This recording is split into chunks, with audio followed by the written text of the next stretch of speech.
तो स्टार्ट करते हैं। हम लोग बात कर रहे थे ब्रिटिशर्स की, और ब्रिटिशर्स में भी हम उनकी जो पॉलिसी वाला सेक्शन था उसकी बात कर रहे थे।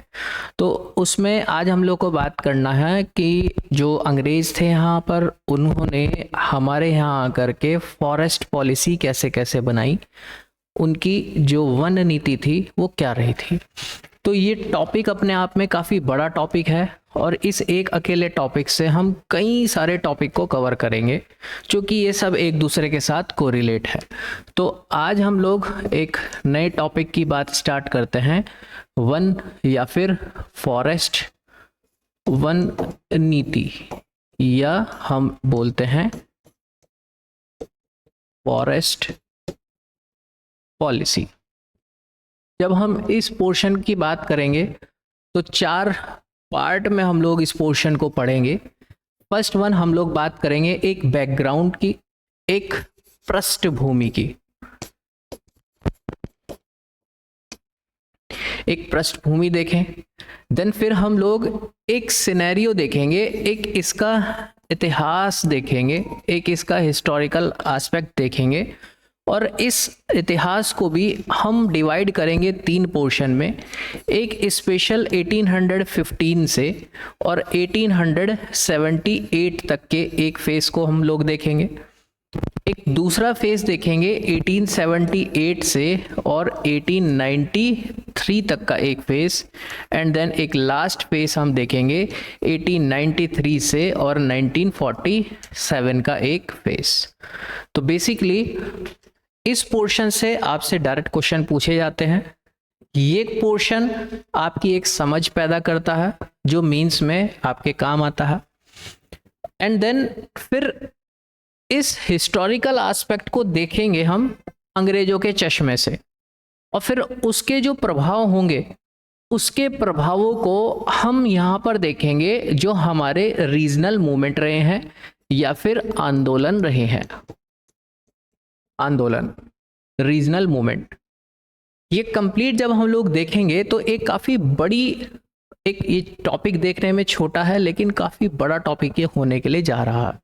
एंड देन फिर हम इसको कोरिलेट करेंगे अपने करंट सिनेरियो से, जिसमें हम बात करेंगे जो हमारी वन रिपोर्ट आई है, फॉरेस्ट रिपोर्ट आई है 2023 की। कब आई है? 2024 में आई है। तो हम लोगों का ये एक टॉपिक हो जाएगा कंप्लीट। तो एक एक के बारे में बात करते हैं। सबसे पहले हम बात करते हैं जो हमारी फॉरेस्ट पॉलिसी। अगर हम लोग देखें, बेसिकली हम लोगों का फोकस है ब्रिटिशर्स के टाइम ड्यूरेशन में, जब इस फॉरेस्ट पॉलिसी को रेगुलेट किया जाना स्टार्ट कर दिया गया था। बट उससे पहले हमको एक बैकग्राउंड समझना होगा। अगर आप इस बैकग्राउंड को समझते हैं तो यहाँ जो ब्रिटिशर्स हैं उन्होंने नए जो चेंजेस किए वो, और जो यहाँ पर ऑलरेडी पहले से ही लोग थे, हमारे गांव देहात में रहने वाले लोग थे, उनके जो अधिकार थे पहले से ही, जो उनके राइट्स थे, वो पॉलिसी उनके राइट्स को ब्रेक डाउन करेगी, जिसकी वजह से ये हमारे जो सोसाइटी थी उत्तराखंड स्पेशल में, ये सोसाइटी उसको करेगी अपोज, और वही अपोज कहलाया जाएगा यहाँ के आंदोलन। तो बहुत सारे आंदोलन की कड़ी है। 1921 से हम लोग इस सिस्टम को देखते हैं और एंड तक हम लोग आगे तक इसको समझते चलते हैं। इसकी एक कड़ी हम लोग को समझ में आती चली जाती है, क्यों मूवमेंट होते हैं। तो एक हेडिंग डाल लेते हैं हम लोग यहाँ पर, इसका बैकग्राउंड या फिर पृष्ठभूमि। बैकग्राउंड की अगर हम बात करें, देखो अगर हम स्पेशल हम बात करें अपने उत्तराखंड की, हम अगर उत्तराखंड के अंदर देखें तो जैसे हम हिस्ट्री 3 ही फेस में पढ़ते हैं, जिसमें एक हम लोग एंशिएंट हिस्ट्री पढ़ रहे हैं, प्राचीन काल, एक हम लोग मिडिवल, और एक हम लोग मॉडर्न हिस्ट्री पढ़ रहे हैं। जब हम कंप्लीट एंशिएंट और मिडिवल रीजन में इतिहास के पन्नों को खंगालते हैं तो हमें ये पता चलता है कि हमारे उत्तराखंड के अंदर जो यहाँ की सोसाइटी है, जो यहाँ का समाज है, ये पूरा का जो पूरा जो समाज है ये आश्रित है किसके ऊपर? एग्रीकल्चर के ऊपर, पहली चीज खेती के ऊपर, सेकंड वन पशुपालन एनिमल हस्बेंड्री के ऊपर, and third and very very most important यहाँ के वन या फिर फॉरेस्ट। ये समाज, ये सोसाइटी इस चीज के ऊपर आश्रित रही है और यहीं से ही इस समाज ने अपने टैक्स या फिर अपना रेवेन्यू, इंग्लिश में ही लिख देते हैं, टैक्स या रेवेन्यू या मालगुजारी जो भी आप कहें या कर, अपना जनरेट किया है और जनरेट करके यहाँ के राजा महाराजाओं को दिया है। कहने का मतलब ये वो दौर रहा है कि इस दौर में यहाँ की सोसाइटी हो या फिर यहाँ के राजा महाराजा हो, वो भी डायरेक्ट हो या इनडायरेक्ट हो, इन तीन बड़े पोर्शन के ऊपर निर्भर रहे हैं। वैसे एक एस्पेक्ट हम इस सोसाइटी का देखते हैं ट्रेड, व्यापार पर भी, लेकिन ये व्यापार इस पोर्शन के कंपैरिजन में बहुत नाम मात्र का रहा है। क्लियर है? चलो, एक चीज तो हमको ये बात समझ में आती है, लेकिन जैसे जैसे समाज बढ़ता है आगे की तरफ, हम इस मॉडर्न दौर के अंदर आते हैं और इस मॉडर्न दौर का कहने का हमारा मतलब हम ओनली एंड ओनली जो ईस्ट इंडिया कंपनी या फिर जो ब्रिटिश पार्लियामेंट रही है, यूके कहने का मतलब उत्तराखंड नहीं है, यूनाइटेड किंगडम की हम लोग यहाँ पर बात कर रहे हैं, या फिर हम ईस्ट इंडिया कंपनी या यूके पार्लियामेंट्री के अंडर में जो हमारा समाज रहा है, सोसाइटी रही है, हम यहाँ पर इसको ब्रेक डाउन करके देखते हैं। क्लियर है? तो इन दोनों में आपको एक काफी बड़ा अंतर समझ में आएगा कि इस ईस्ट इंडिया कंपनी से पहले जो समाज था ये किस तरीके से आश्रित था इस रीजन पर। अब इसमें भी हम स्पेशली डिवाइड या फिर बनाते हैं इसको आधार वन को, जंगल को। अब ये जो यहाँ की सोसाइटी थी, अगर हम आज भी देखें और उस टाइम भी देखें तो हमारा जो उत्तराखंड रहा है, हमारे उत्तराखंड में शहरों की संख्या कम है। आज भी देखें, वैसे पूरे देश के अंदर ही ऐसा है, बट स्पेशली अगर हम हिली रीजन की बात करें, पहाड़ी क्षेत्र की बात करें, तो यहाँ पर कस्बों का कॉन्सेप्ट कम और गांव ज्यादा है। और अगर हम इस सोसाइटी को एक तरीके से पॉइंट आउट कर रहे हैं, हम बोल रहे हैं कि भाई यहाँ पर जो समाज है ये समाज है ग्रामीण समाज, गांव में रहने वाला अधिकांश समाज है। और ये जो ग्रामीण समाज है, इस ग्रामीण समाज की जो रोजी रोटी है वो इन चीजों से चलती है। और इसमें भी अगर हम इस ग्रामीण समाज का जमीन के आधार पर डिवाइडेशन देखें तो जो वन है, ये वन है, अप्रॉक्स 65% रीजन पर ये ग्रामीण समाज अपने यहाँ पर वन पर आधारित, मतलब वन जो है इतनी प्रतिशत क्षेत्र भूमि को घेरे हुए हैं। इसका मतलब जो ग्रामीण समाज है इसका कृषि पशुपालन के साथ साथ इससे बहुत ज्यादा गहरा संबंध है। अधिकांश जमीन इसके ऊपर ही है और कई बारी इसी जमीन के ऊपर ये खेती भी करते आए हैं, तो एक गहरा नाता रहा है।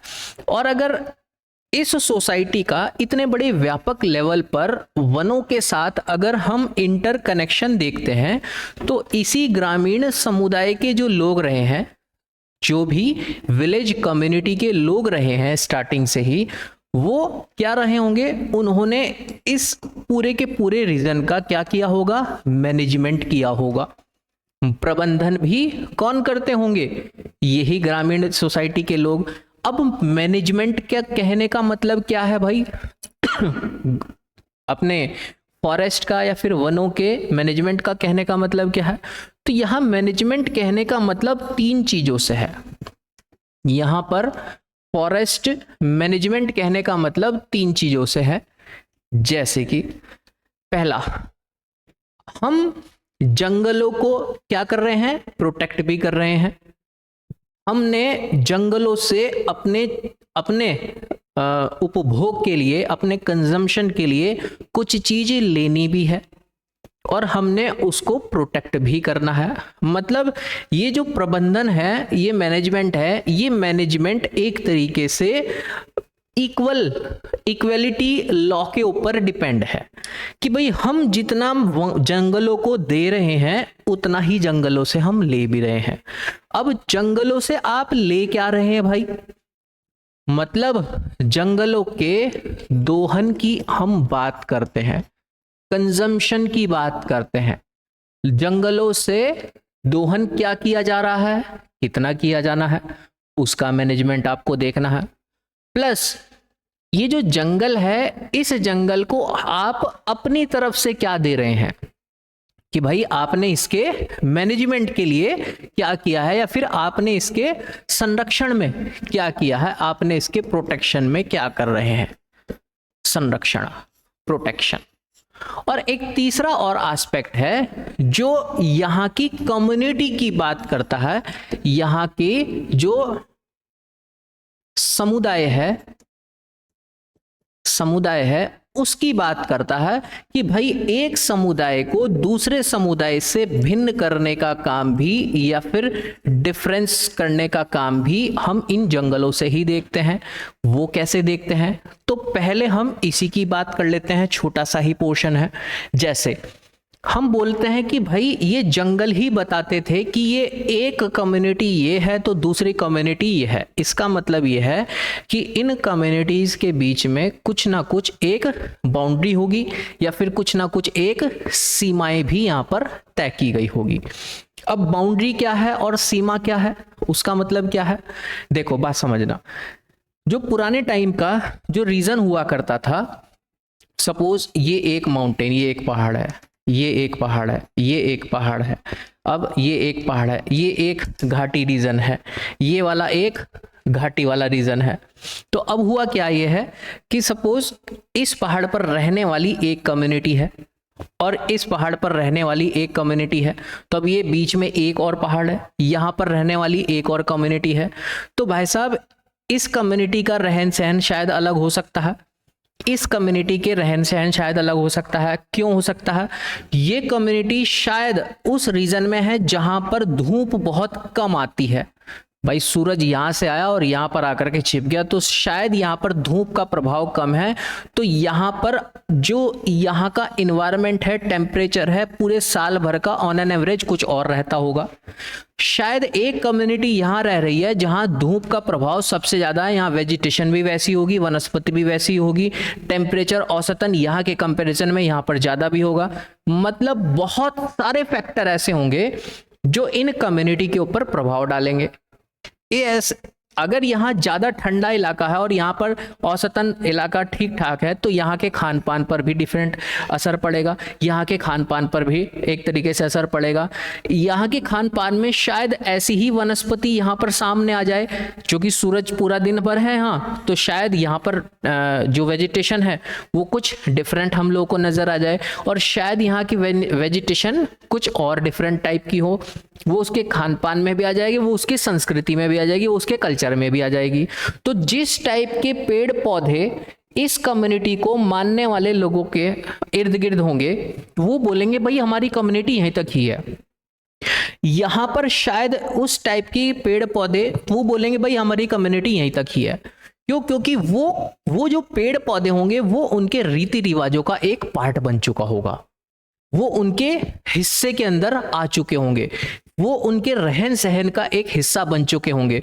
तो ये जो पेड़ पौधे होंगे ये कम्युनिटी को डिफरेंस क्रिएट करने के लिए भी काम आया करते थे।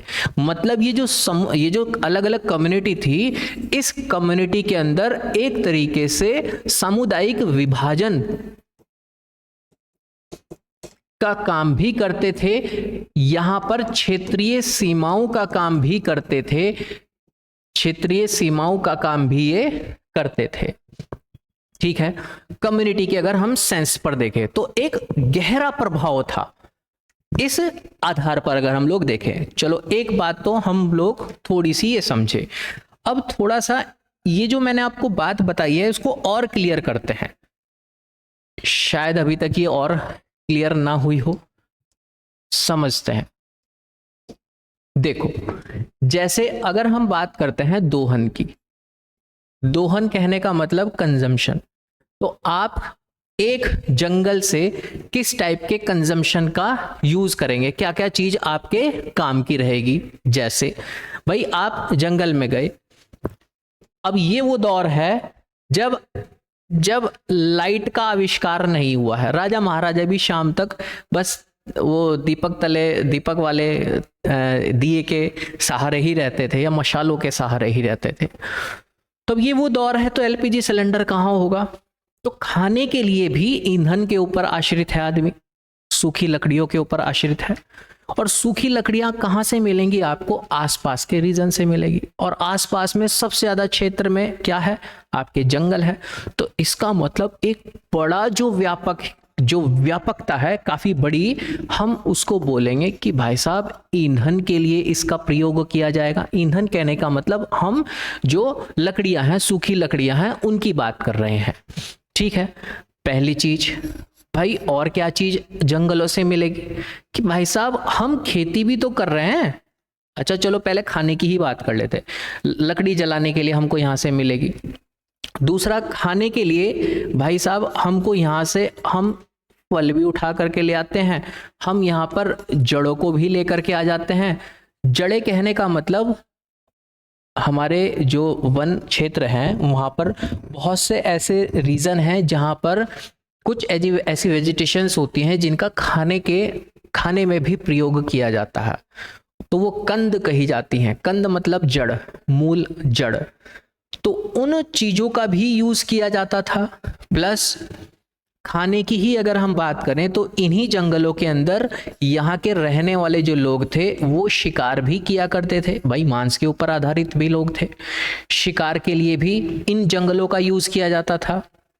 उसके साथ साथ भाई आपके पास खेत खलियान भी तो हैं, उन खेत खलियानों में आपके जानवर भी हैं, तो उन जानवरों का चारा भी आपको लेकर के आना है, वो भी आप यहां पर यूज करेंगे।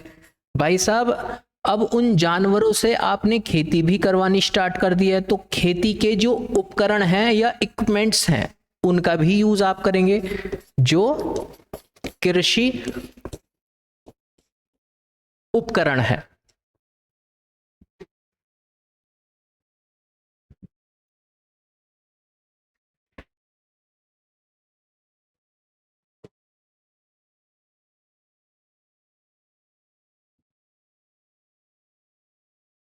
चलो, जो खेती उपकरण है वो भी आप क्या है यहां से लाना यूज करेंगे कि भाई खेती के लिए मुझको उपकरण भी बनाने हैं। तो उपकरण कैसे बनाएंगे? कि भाई आपने जंगलों से लकड़ियों को उठाया, लकड़ियों को काटा, जो गीली लकड़ियां हैं उनका यूज आपने किया अपने खेती के लिए उपकरण बनाने के लिए। या फिर आप पुराने टाइम से हम यहाँ पर छोटे छोटे जो कुटीर उद्योग हैं,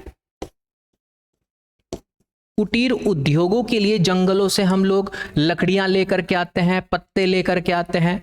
कुटीर उद्योग कहने का मतलब जो माइक्रो इंडस्ट्री हम बोलते हैं, जो अपने हाथ से टोकरियां हम बना रहे हैं, हमने अपने हाथ से छोटे छोटे खिलौने बना दिए हैं, हमने बांस की डंडियों का यूज करके छाछ बना दिए हैं, तो वो सब इस कुटीर उद्योग या फिर जो माइक्रो एंड स्मॉल कैटेगरी के जो छोटे छोटे बिजनेस हैं उनका हम लोग यहाँ पर देखते हैं। प्लस हम लोग यहाँ से देखते आए हैं कि भाई साहब शहद हम लोग यहाँ से उठाते हुए ला करके आए हैं। पुराने टाइम से ट्रेडिंग हम लोगों ने देखी है कि भाई जंगलों से शहद को उठाते हैं और व्यापार के माध्यम से उसको बेच करके आते हैं। फिर हम लोग देखते हैं कि यहाँ पर जो जड़ी बूटियां हैं, जड़ी बूटियां, इन जड़ी बूटियों को भी हम जंगलों से ही लेकर के आते हुए नजर आए हैं।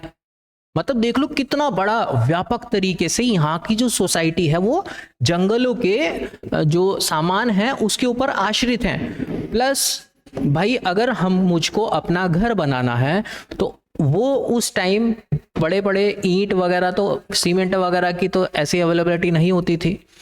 अगर घर बनाने हैं तो घर बनाने के लिए मुझको लकड़ियां चाहिएंगी, सूखे पत्ते भी चाहिए होंगे, क्योंकि पहले तो ऐसे ही छप्पर वाले घर बनते थे।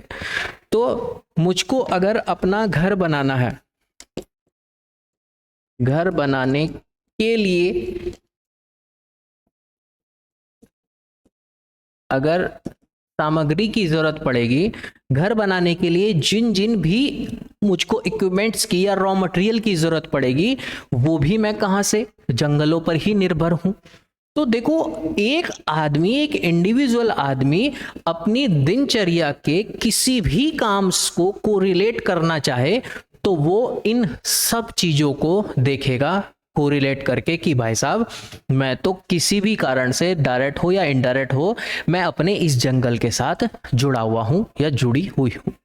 अब इतनी सारी जो चीजें अगर आप जंगलों से ले रहे हैं तो उन जंगलों की रक्षा करने की जिम्मेदारी भी भाई आपकी ही है। तो हम तो देखते ही आए हैं, हमारे देश के अंदर जितनी भी ट्राइबल कम्युनिटीज हैं वो सारी की सारी ट्राइबल कम्युनिटीज एक ही सिद्धांत पर काम करती है, जल, जंगल और जमीन पर। और ये सब क्या चीज है, एक दूसरे के साथ कोरिलेट होते हुए नजर आ रहे हैं कि भाई हमारा जो सब चीज है भाई जंगल में ही है, जंगल, जल और जमीन, ये आपको नजर आ ही रहा होगा। अब उसी कॉन्सेप्ट को हम अपने उत्तराखंड पर अप्लाई करने की कोशिश करते हैं। और यहां पर मैंने आपको बताया कि भाई देखो, हम कंजम्पशन क्या है हमारा, ये है। अब इसको प्रोटेक्ट कैसे करेंगे भाई, हम प्रोटेक्ट, हम अपने रीति रिवाजों के अंदर इस चीज को लेकर के आएंगे। जो हमारे रीति रिवाज हैं वो रीति रिवाज जंगलों को प्रोटेक्ट करने के लिए देखने को मिलेंगे। ये रीति रिवाज कहने का मतलब हमारे कुछ ऐसे त्योहार भी होंगे, कुछ ऐसे हमारे फेस्टिवल भी होंगे,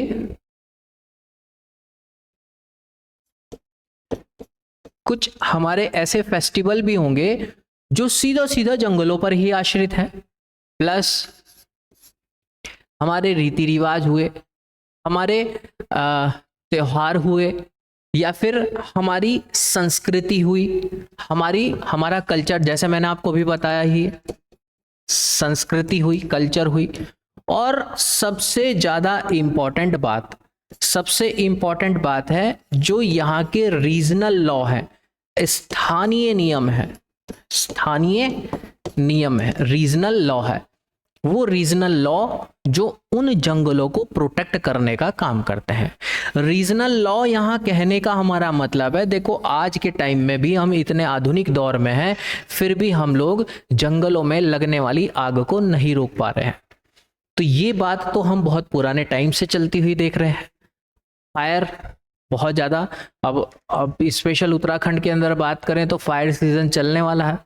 फायर सीजन चलने का कहने का मतलब है कि ये मई जून के आसपास से हम इसके अंदर देखते हैं कि भाई आग ही आग बहुत लगती है। अब उसमें प्राकृतिक कारण भी होते हैं और मानवीय कारण भी होते हैं। पुराने टाइम में मानवीय कारण कम, प्राकृतिक ज़्यादा होते थे। लेकिन पुराने टाइम में मानवीय कारण वो कहे जाते थे, अगर कोई राजा महाराजा किसी रीजन पर, टेरिटरी पर अधिकार करना चाह रहा है तो उसके आसपास के जंगलों में वो गर्मियों में आग लगवा दिया करते थे, तो वहां पे मानवीय कारण भी बन जाया करते थे। तो उसको प्रोटेक्ट करने के लिए कुछ स्थानीय नियम भी हैं, आज भी हम लोग देखते हैं हमारे गांव देहात के अंदर, जो पहाड़ी क्षेत्रों के अंदर है, कि भाई ये वो वाला इलाका है जहाँ पर सबसे ज़्यादा आग लगती है, तो रात की नाइट ड्यूटी भी लगाई जाती है। भाई गाँव के लोग लग रहे हैं कि भाई आज तुम्हारी जिम्मेदारी है और आज तुम्हारी जिम्मेदारी है। ये क्या है, कोई प्रशासन थोड़ा ही बोल रहा है, स्थानीय नियम है भाई, हमारी सब रोजी रोटी वहीं से ही है। तो ऐसे बहुत सारे पुराने टाइम से ही स्थानीय नियमों का कॉन्सेप्ट चला रहा है इन जंगलों को प्रोटेक्ट करने के लिए। अब ये देखो, आपको एक थोड़ी समझ बन रही होगी जंगलों से कैसा गहरा संबंध बना हुआ है। अब ये आपको मैंने एक सिर्फ और सिर्फ बैकग्राउंड दिया है, इसका एक ओवरव्यू दिया है, ठीक है।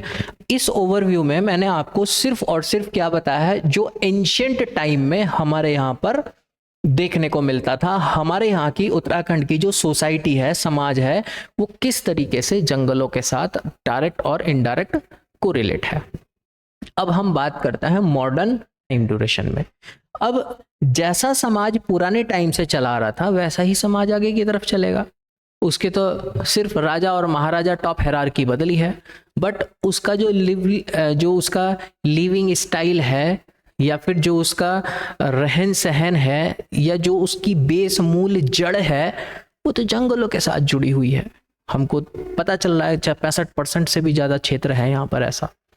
तो अब ऐसे ही वो सोसाइटी आगे भी सोचेगी भाई आगे भी ऐसे ही चलेगा, सिर्फ राजा और महाराजे तो चेंज हुए हैं।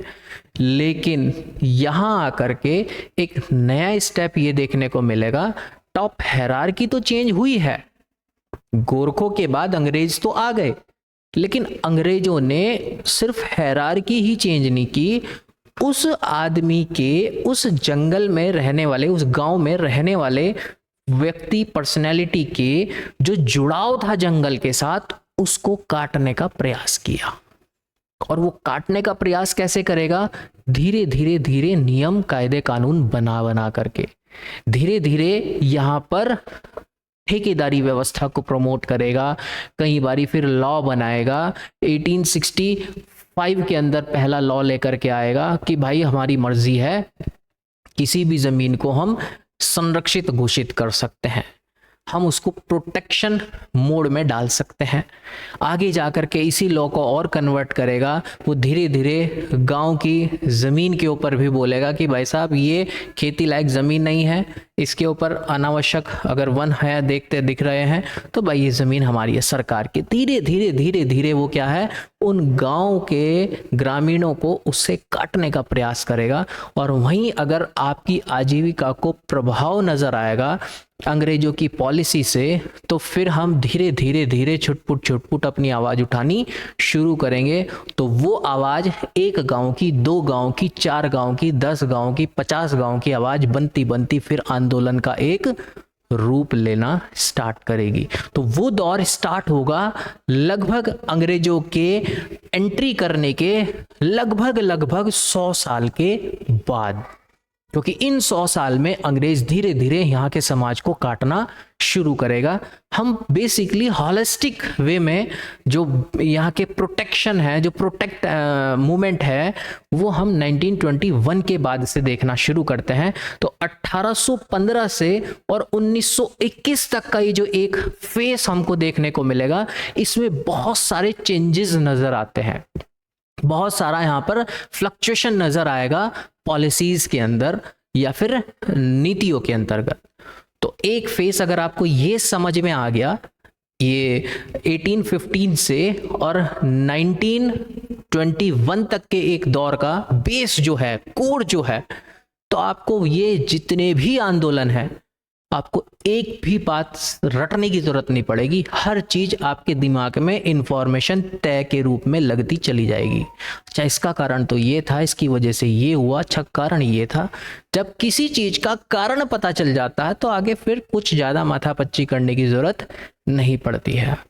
तो एक छोटा सा ब्रेक लेते हैं, देन उसके बाद स्टार्ट करते हैं सेकंड मेन पोर्शन जो मॉडर्न वाला है, एंड देन फिर उसके यहीं से ही हिस्टोरिकल बैकग्राउंड पर हम लोग बात करें। क्लास थोड़ी लंबी होगी, कहने का मतलब शायद 2 या 3 घंटे इस अकेले एक टॉपिक में हम लोगों को लगेंगे, ज़्यादा भी लग सकते हैं, 3 घंटे से ज़्यादा भी लग सकते हैं। तो लेकिन एक आपका एक अच्छी अप्रोच बनेगी। और जहाँ तक उम्मीद है 2 क्वेश्चन तो पक्के ही हैं प्री में, डायरेक्ट और इनडायरेक्ट, एंड मेंस में भी आपका एटलीस्ट 5 से 10 नंबर तक का एक पोर्शन यहाँ से बनता ही है, हर बार बनता है। तो वेट कीजिए आप, फिर स्टार्ट करते हैं 5 मिनट बाद।